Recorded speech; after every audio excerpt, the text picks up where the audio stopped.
Thanks to some magical bowling spells from their new bowling sensation, power-packed performances from one of the top all-rounders in the game, and icy cool nerves that have helped win edge-of-the-seat thrillers. Desert Vipers have enjoyed a phenomenal winning streak, which has seen them become the first team to have a Q against their name. But in their first setback 4 days ago, the side suffered an agonising one-run defeat against the Night Riders. Winning is a habit, and the Vipers will be looking to get back to their victorious ways. It was a night to forget for the Warriors yesterday as they stumbled to a big defeat. With 4 losses, Sharjah Warriorz' side is languishing at the bottom, and they will need to produce something special tonight to outwit the table toppers.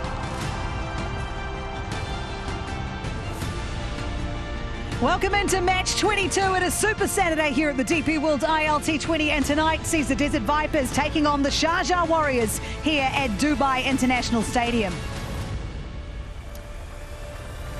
So the game up the road, the first game of today's doubleheader has just finished, and my Emirates have beaten ADKR, who now sit in 5th spot on that points table. The Sharjah Warriors desperately need a win to get themselves off the bottom of the leaderboard. Welcome to Dubai International Stadium. Thank you so much for joining us tonight. It is a really interesting matchup here. It's the top of the table taking on the bottom. Can the Sharjah Warriors bounce back? There's a new surface. Darren Gang is going to tell us about it. But let's head out to the middle now with Alan Wilkins. Players from all over the world are assembled here in the UAE. We're here in Dubai for another match in the DP World ILT20 Season 4. Top against bottom tonight.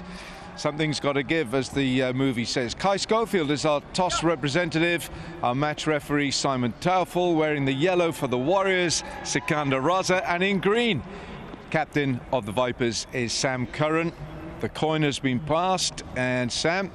Tails. Warriors have called a tail, and it is a tail. Sam will have a bat first. Warriors have won. I didn't hear what you said to Sam. What are you going to do? Yeah, we're going to have a bat first. A bat first? Yeah. Well, that is a change, because most skippers, they like to chase here. What's your reasoning for that, Sharjah? No, I think the wickets are not as we thought they would be at this time, because the tournament has been pushed back, and I think all the teams that are posting a half-decent total, it has been very difficult for some teams to chase. Plus, we like to break the stereotype of a tournament. Everybody wants to bat. We want to put ourselves under pressure to win it when we bat first. Have you put that memory of last night? Oh, you're going to have to, because yeah. if you're still dwelling on the past, then I think the present and the future is going to look very bleak. We've had I think it was a rude awakening, and we all needed that. So I'm hoping that we've learned our lessons from yesterday, and we try and best foot forward and perform better and let the result look after itself. Well, you've got to do that. You've lost the Sri Lankan players. They've gone to back to Sri Lanka for training. So Pathirana's gone. What else? Who else have you lost? Well, we lost 3 Sri Lankans. We're about to lose a couple more boys who are going to go to South Africa. But since we've lost Patti, so Dinesh Karthik has come in. Right. And then since we're batting first, we'll see who the impact player is going to be. All right. What's a good score on there?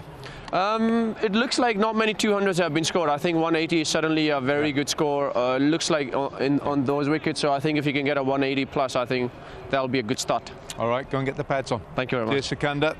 Sam?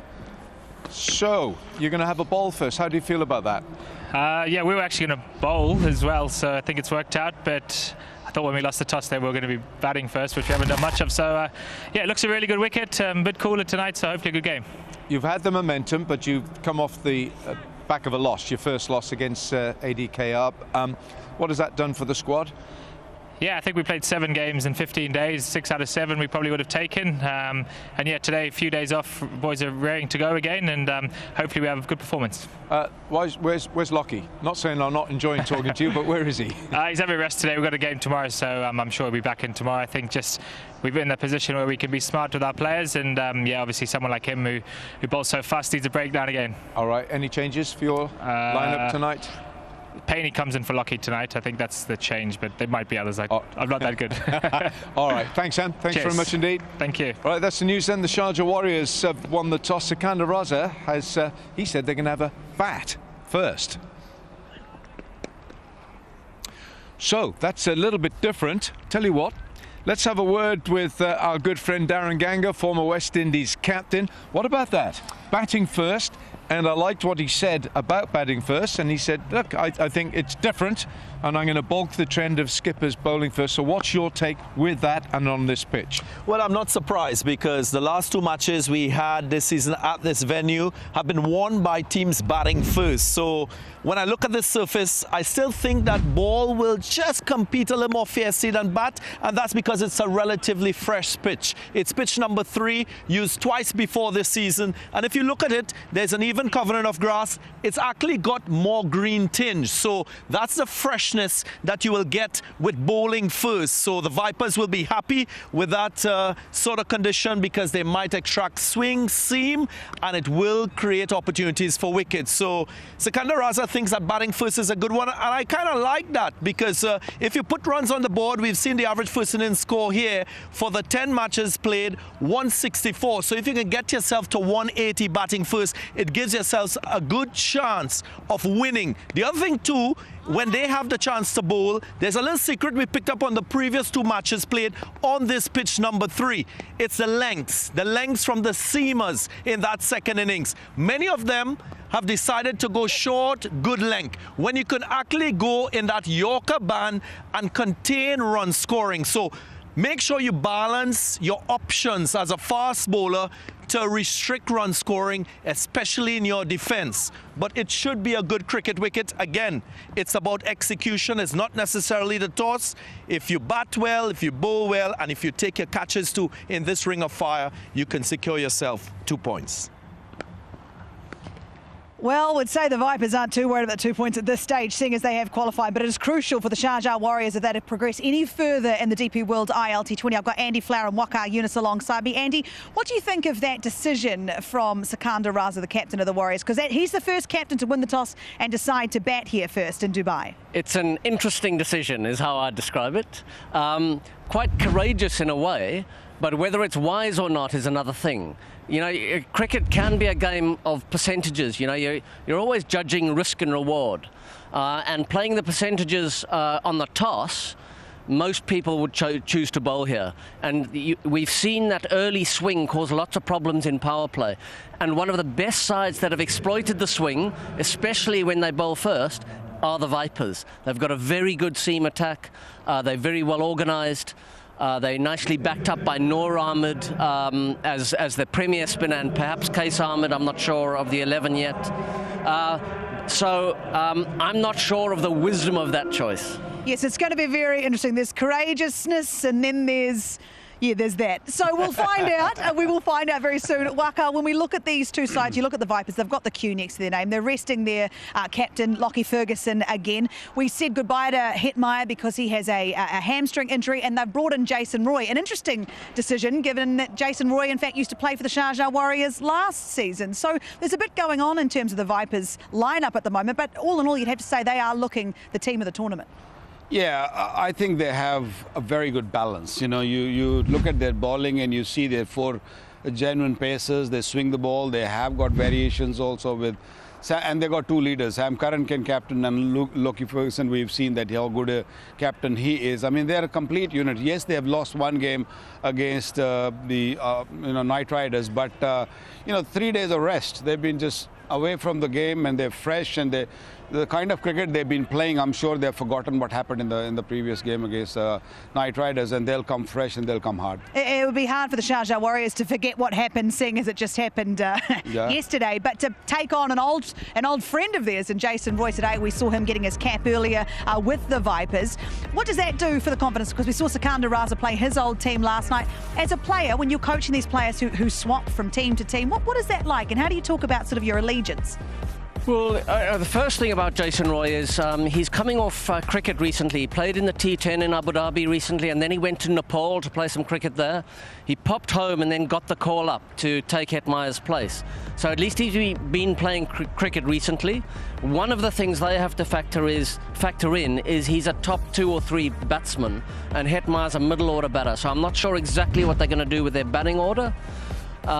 But these guys are so used to traveling around and playing with different teams. They fit in very easily these days. Back in our day, it took a while for people to get used to being in a different dressing room. These guys are brilliant at it. And so on the circuit, most of them will know each other pretty well. They will have played with each other. They will have played against each other a lot. I would imagine that's a fairly seamless progression. I'm sure it is. And one man who he's played a lot of cricket against and with is Tom Kohler-Cadmore, who stars for the Sharjah Warriorz, has done for all of the DP World ILT20 editions. Let's find out a little more about him.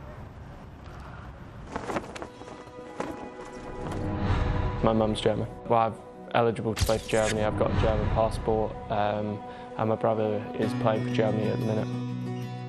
I cannot speak a word of German, sadly. I'm heavily dyslexic, so when I was younger, my parents kind of made the decision to try and make me learn English instead of kind of trying to confuse me with a couple different languages.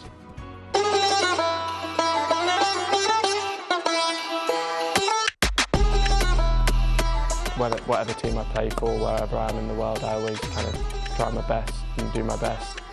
And if people want to select me to play for England, then amazing. But if not, I'm not going to worry about it. I'm just going to keep doing what I can do. Superb! TKC on fire. It doesn't bother me, no. I'm very much aware that it's someone's opinion, as all selection is in every team you ever play for. So it can be your club side back home that they might think you're not good enough, so you're in the second team, or that person might pick you and you play and you do well. If I ended up getting a phone call to say I'd be in an England team, I'd be absolutely delighted, and obviously it's a dream, that'd be a dream come true for me, but if it's not meant to be, it's not meant to be. When I was younger, my coach would tell me to try and target the side screen.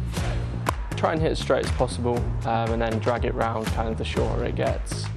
But yeah, I try and keep things as simple as possible, try and hit the ball nice and straight, use a straight bat, and then obviously I'll then react to where the ball is and play it accordingly. For me, I think the basics are so key in any form of cricket, and probably even more so in T20 cricket, where actually if you can control your bat face nicely, then you have a better chance of connecting with the ball well, and then it going for a 4 or 6, which is obviously the goal, is to score as quickly as possible in there. My goal as a player in each tournament is almost to win 1 every 4 games as an individual, and if I do that on average, I'll have a hell of a tournament, and then contribute within those other matches. But yeah, for me it's kind of making sure that my contributions are adding up to the team, and then longer term is just keep improving. Keep working on what I can control, keep getting better, and obviously see where that ends up taking me. TKC is going to rock it. Of all the 4 seasons, this is by far his best haircut, there's no doubt about that. And 1 in 4 games he thinks he can win for his team. Well, hopefully that is tonight. Now, you can, of course, get involved with us here before the match begins. Let me remind you of the chance you have to be part of that action. So Visi Smart TV presents Jawal Dikar in Ampao contest. So show your energy, show your passion, participate now and win exciting prizes only with Visi Smart TV, a smart TV that has it all. All right, we're going to take a short break here at Dubai International Cricket Stadium, and when we come back, we are that much closer to the big one. It is the Vipers taking on the Sharjah Warriorz. When we come back, we'll have a look at the 2 teams. We'll see you then.